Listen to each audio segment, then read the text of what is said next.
জুলাই গণঅভ্যুত্থানের আমরা স্বীকৃতি চাই। 90-এর যেই আকাঙ্ক্ষা ছিল, মানুষ ডাক্তার মিলাদ রানুর হোসেন যে আকাঙ্ক্ষা নিয়ে জীবন বিলিয়ে দিয়েছিল, সে আকাঙ্ক্ষা বাস্তবায়িত হয়নি। তারা তাদের পরবর্তী প্রজন্মের জন্য সুন্দর বাংলাদেশ বিনির্মাণের জন্য, তাদের পরবর্তী প্রজন্মকে সুন্দর একটি বাংলাদেশ উপহার দেওয়ার জন্য জীবন বিলিয়ে দিয়েছিল। কিন্তু তাদের পরবর্তী প্রজন্ম আমরা আপনাদের সামনে এখানে উপস্থিত। আমরা সেই সুন্দর নিরাপদ বাংলাদেশ পাইনি, কারণ সেই 71 যে আকাঙ্ক্ষার কারণে আমাদের পূর্বপুরুষরা জীবন দিয়েছিল, সে আকাঙ্ক্ষা বাস্তবায়িত হয়নি।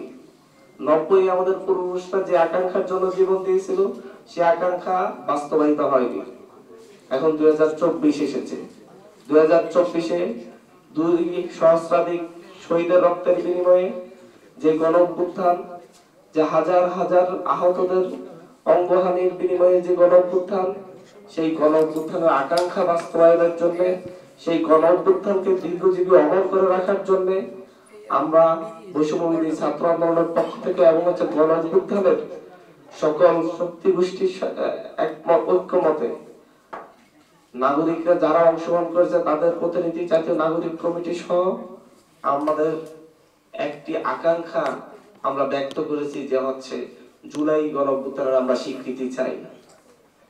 সেটা আমরা যখন এই স্বীকৃতির জন্য ঐতিহাসিক একটি দলিল হিসেবে উপস্থাপনের জন্য বৈষম্যবিরোধী ছাত্র আন্দোলন এই আজ থেকে 2 মাস আগে এই দাবি জানাই।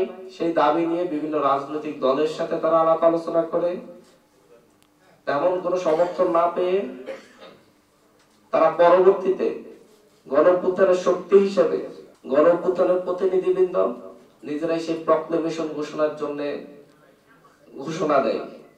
কিন্তু পরবর্তীতে যখন রাষ্ট্র এই সিদ্ধান্ত নেয় যে রাষ্ট্রের পক্ষ থেকে প্রক্লেমেশন ঘোষিত হবে, তখন আমরা রাষ্ট্রকে সেই দায়িত্ব দিয়ে শহীদ মিনারে মার্চ ফর ইউনিটি, সকল রাজনৈতিক দল, প্রেসিডেন্ট বিরোধী সকল রাজনৈতিক দল, সকল সামাজিক শক্তির সমন্বয়ে একটি প্রক্লেমেশন ঘোষণা সিদ্ধান্তকে স্বাগত জানিয়ে মার্চ ফর ইউনিটি কর্মসূচি পালন করি। তারই ধারাবাহিকতাই আজকে আমাদের এখানের এই সংবাদ সম্মেলন। আমরা সেখান থেকে 15 দিনের একটি আলটিমেটাম দিয়ে দেওয়া হয়েছিল, যে 15 দিনের মধ্যে সরকার যেন প্রক্লেমেশনটা ঘোষণা করে। সেই ধারাবাহিকতাই আমরা আজকের এই সংবাদ সম্মেলনে জাতীয় নাগরিক কমিটি এবং বৈষম্যবিরোধী ছাত্র আন্দোলন যৌথ সংবাদ সম্মেলন আয়োজন করেছে।